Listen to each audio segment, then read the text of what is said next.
Hello,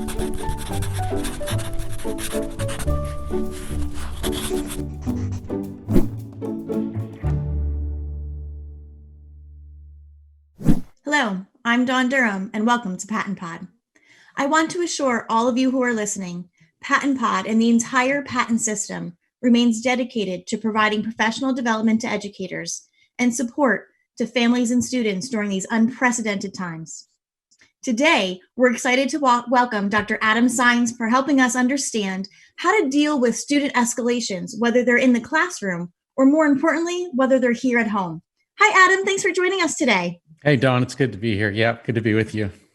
We're so excited to talk about this, mainly because we know that in the classroom setting, there are times when some behaviors come about that are undesirable.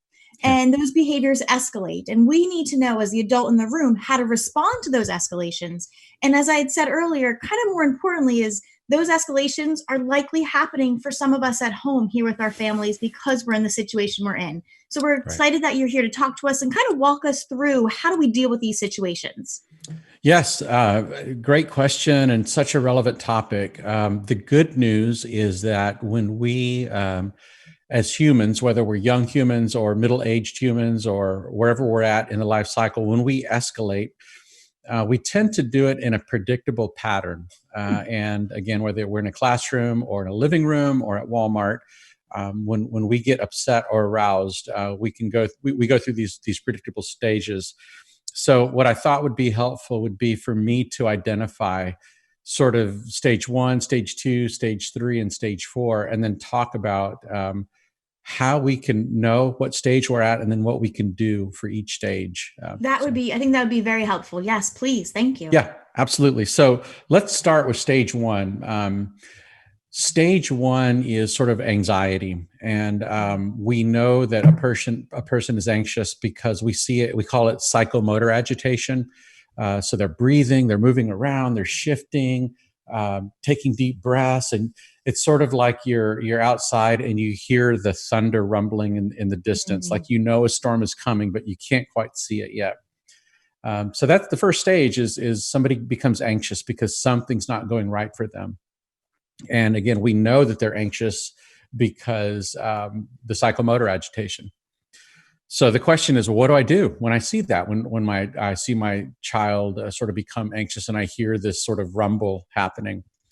Well, what we want to do is we want to support them, and that is approaching them in a non-judgmental way that says, "What can I do to help?" So what can happen is when we see our child is anxious at home, it makes us anxious as parents because number one, we're empathetic. And number two, we as adults have things we need to get done.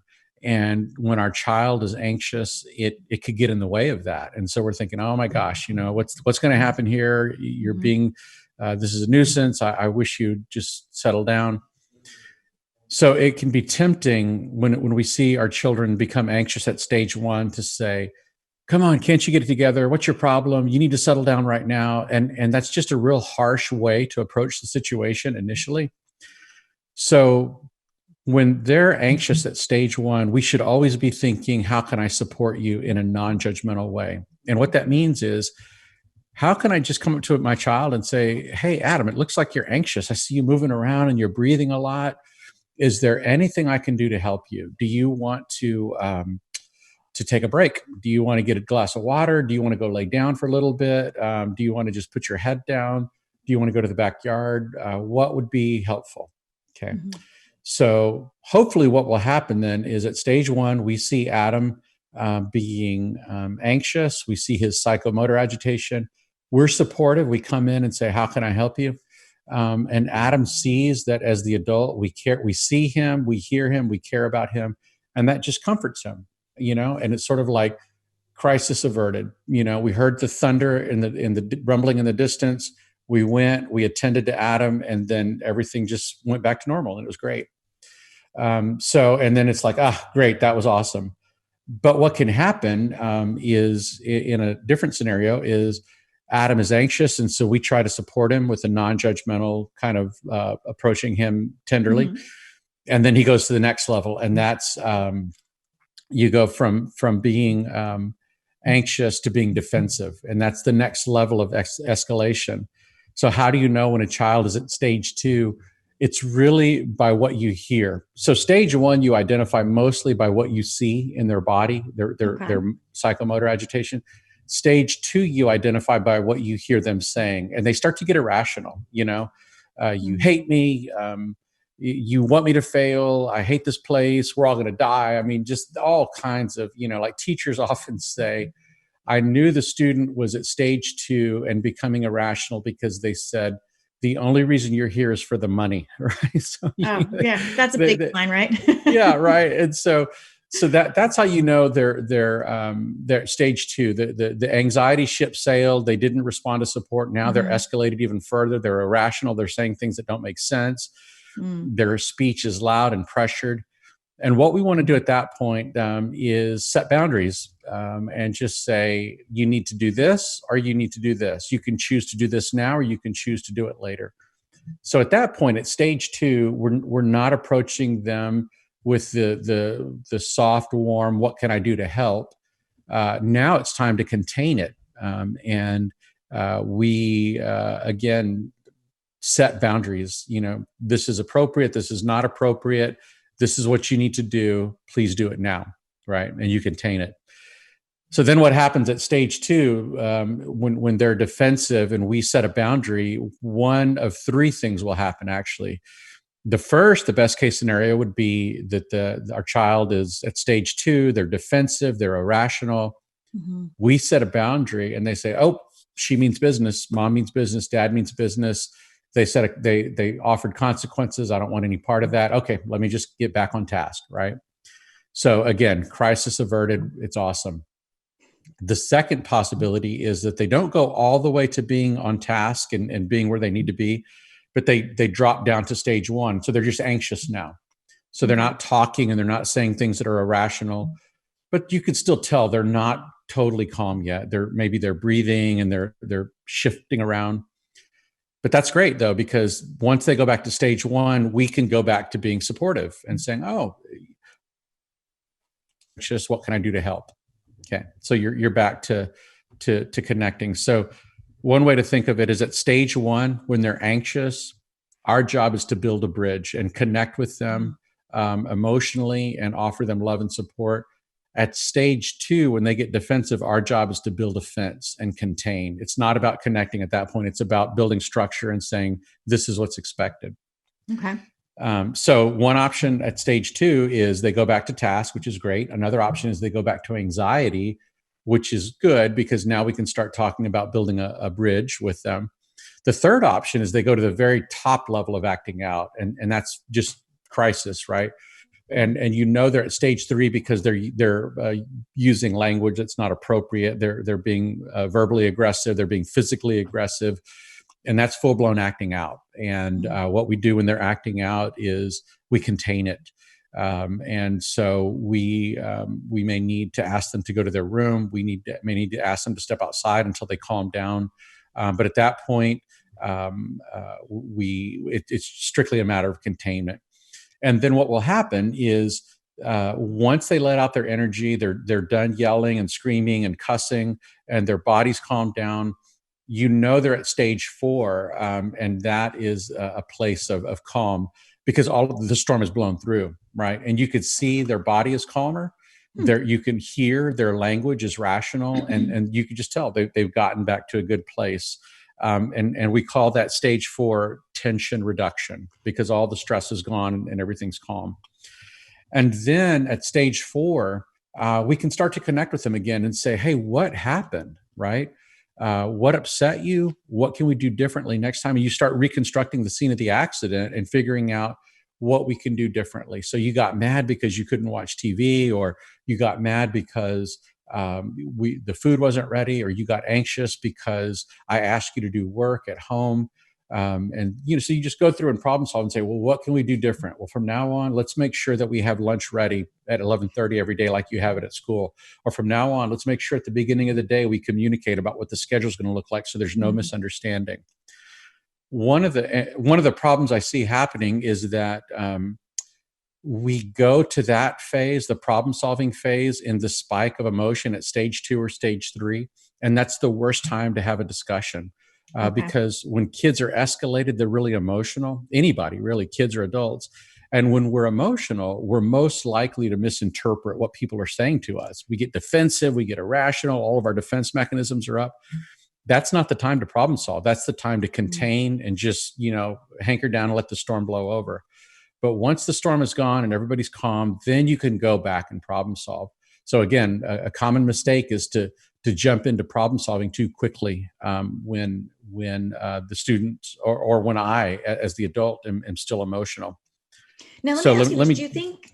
Go ahead. Do you think we jump into that problem solving because we have this immediate need to fix it right away and not want to go through this whole stage cycle till when the storm has passed? Is that our need to kind of jump right in and fix it immediately? Yes, that is it in a nutshell. It's like, I just want this over. I want this done, so let me get to it and let's figure this out. And it just doesn't work that way. What's so hard to remember is that when we're talking about human behavior, behavior and emotion, we can't think of it as a problem that needs to be fixed. Like, this is my car, it's not working. Let me go to the mechanic, and the mechanic will figure out what's broken, and then he'll either fix it or replace it, and then I'm back on track. Human behavior doesn't work like that. It's not about behavior or problems that need to be fixed. It's really about emotional pain that needs to heal, right? And it's a completely different process. Healing takes time, and when I say healing, even going from anxiety to being defensive to acting out, there's emotional pain in that, and it takes time for that to it's like a scratch. We don't, when our children have a cut, we don't fix the cut. We apply to it what needs to heal, and then it takes time.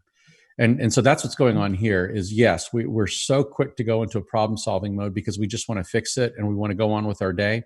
But again, these aren't problems that need to be fixed. They're processes that need to be acted out. And it takes a lot of energy. It's just the emotional lifting that has to happen is it's intense. It's really intense. On top of all the other emotions you have going on, right? Whatever caused you to have this escalation in the first place. The reaction I have as the adult in the classroom or here at home or at the store, that's all building up as well. Let me ask you this. Is there, how long do these stages last? Could something last for just a minute or two, or could it go on for quite some time? Is there a guide for that? There's not. And that's what's so confusing is that you could see children cycle through that, from stage 1 to stage 4 in 3 minutes. And then you see children get locked in stage 2 and they'll stay there for a day, right? Yeah. Or they'll stay in stage 3 for a day, or they'll cycle through the whole thing every hour on the hour, or on Mondays, every Monday or every Friday. Every full moon, as crazy as that sounds. There's just so many things that can trigger the cycle. But yeah, it just varies. And it'll vary from child to child. It'll vary by grade level. It'll vary by me as a parent and how I respond. In some ways, a big part of what parenting coaching is about helping parents understand, what are you doing to contribute to sustaining the problem, and how can you change yourself so that you're not activating conflict in your child? Yeah, how does my behavior impact the child's reaction and behavior and potential escalation? Absolutely. Yep. Now, let me ask you this as well. Sure. When we think about these stages and making sure that our reaction matches the stage that they are, because as you had said, stage 1, we want to acknowledge and place that non-judgmental kind of question. What do you need from me? What can we do? Should we be doing this? All the way up through that stage 4, which is we are at that kind of the calm, the tension reduction. So we know we have to match our reaction to the stage. Yes. How do we maintain, particularly in that stage 2 and 3, where we're very defensive and then we're kind of in crisis mode? How do we maintain the relationship with the child? How do I, as the mom, maintain a positive relationship with my child and allow my child to see me in a positive light, that I'm there to help? Or in the classroom, how does the instructional leader in the room keep that positive maintain that positive relationship with the student, knowing we're in this mode? Yes. Really, all of that happens outside of the stages. So It's when students are calm, when they're not in crisis. That's our golden window to deepen intimacy with kids and to build relationships and to let them know that we love them, that we care about them, and that we are the adult, and we sort of lead, right? And so it's sort of like saving for a rainy day kind of thing. The goal is for me, when I'm not in financial crisis, to put aside money so that when a financial crisis comes, I have some surplus there. And so we think of relationships that way. When I'm not in crisis, that's the time for me to make relational deposits in my children, to deepen intimacy, so that when we get into crisis, there's already a deep relational bank established. And that gives me more authority, and it gives me more power and a stronger voice and platform in my children's heart when they get into crisis. Then So when it you're sounds actually, like, I'm sorry. I'm sorry, it sounds like when we are in crisis, that's not the time to build relationships. It's We've really got to be not. building relationships prior to the crisis and maintaining and building those after the crisis. Is that what I'm hearing? That's exactly right. And so one thing we are at risk of in crisis, it's not, we don't think of crisis as a time to build relationship, but what's more likely to happen is that we damage the relationship. So really the more relevant question is, what kinds of things do we do as adults when kids are in crisis that damage a relationship? And the main thing is that we're not self-regulating. We as adults, we get frustrated, we get angry, we're worried about our, like, especially in this weird situation that we're in. Am I going to have a job? Am I going to pay bills? What about the light bill? What about groceries? What if we can't find toilet paper? And all of that's going on. And then the child starts escalating and acting out, and we get frustrated and we say, just all the things that we say as parents that we regret later, like, man, why can't you just sit down like your other brother? Why can't you be like the kid across the street? Why am I doing this? I'm trying so hard. And that kind of shaming language, that kind of blaming language, it comes out of all of us, even those of us who have a PhD in psychology, right? We do that when we get into our dark places. So what we can do to limit the likelihood that we as adults will damage the relationship in crisis is, as simple as it sounds, breathe. Breathe, take deep breaths when they're anxious. And as soon as I see that my kid's anxious and I feel the anxiety, I have to breathe. Breathe in peace, breathe out frustration. Breathe in peace, breathe out frustration, and do it visibly in front of my child, because I'm modeling, this is how you regulate. This is what it looks like to stay calm when you're overwhelmed. So breathing is the main thing that keeps me centered and focused, so that I can be a secure base to my child when they're having their moment of escalation. And I can be mindful, I can be present, and I'm reducing the likelihood that I'm going to say or do anything that I'll regret later. So taking that pause and letting the child see that, hey, I too need the pause. I need the break. Here's how I'm modeling. And hopefully the child then picks up on that as well. Yeah. And I think, some parents are they operate under the myth that their job is to be perfect in front of their kids and never make mistakes. But kids respect and appreciate adults who, it's not so much that who make mistakes, but who show their humanity, who show their vulnerability. And when they make mistakes, who can go back and say, I'm so sorry, will you forgive me? That's what really kind of puts adults in a rock star status for kids, is not the ones that are perfect, but the ones that are human. Yeah. And I think you're right. I think sometimes we do forget that. And I can just speak for myself in the situation we're in. I bet there's been a couple of times in this house where my children have said, whoa, Mom, what are you being so dramatic and crazy for? We're trying the best here too. Yeah. And I think we could all learn from making those, relational deposits prior to a crisis occurring, whether it's stage 1, 2, 3, or 4. And you had talked about that, we can't treat emotions like they can be fixed immediately. It's no different than a cut that you had referenced. We put the antibiotic ointment on it, we put a Band-Aid, and we allow it to heal versus snapping our fingers and saying, okay, now it's fixed. You're all perfect. Yes. And I think remembering that emotions take time to heal is a big piece, and we can't just fix everything right away. Absolutely. That's a great summary. Yeah. Yeah. Well, I'm so glad that you were able to talk with us about this. Again, these are important topics to be thinking about in the classroom setting, but even more so now in the trying times that we're having, and how we do have a lot of e-learning going on, I guess, for Yep. lack of a better word, or kind of at-home instruction. And it's very possible for children who may not have had any kind of irrational behavior may start showing it now, just because of the situation we're in. Is that fair to say? Yes, absolutely. It's to be expected.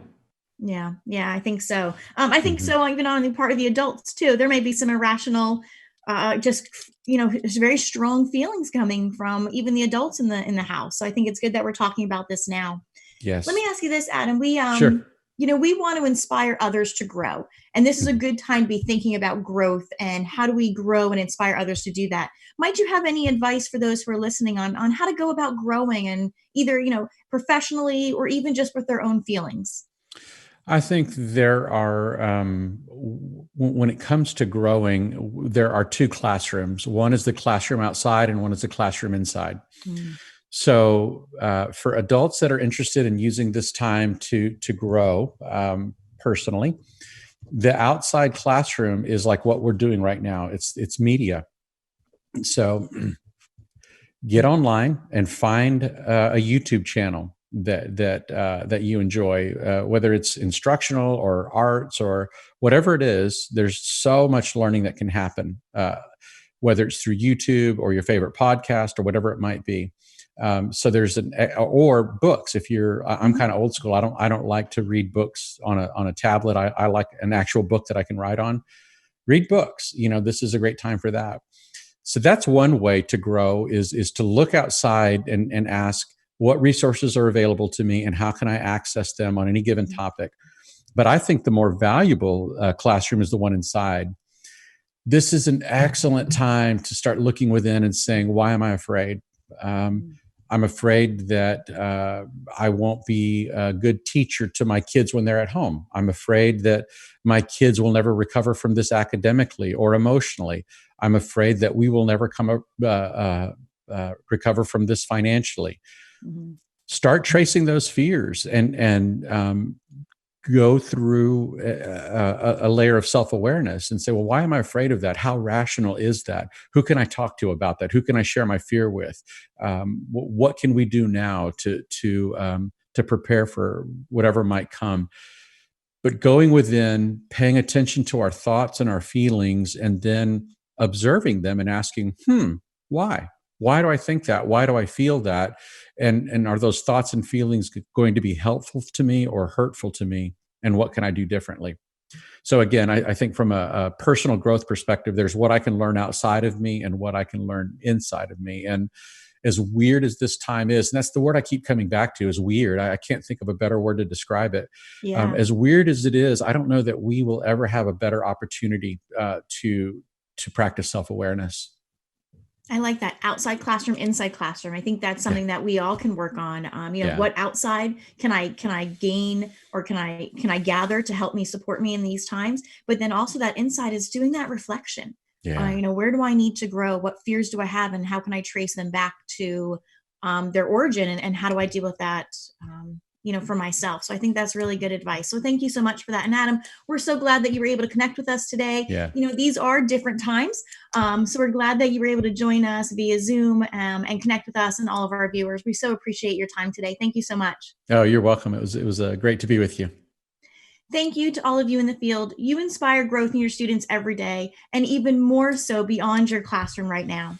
A special thank you to John Ragsdale for producing this podcast. We'll see you next time on PaTTANpod. Stay safe. Be well.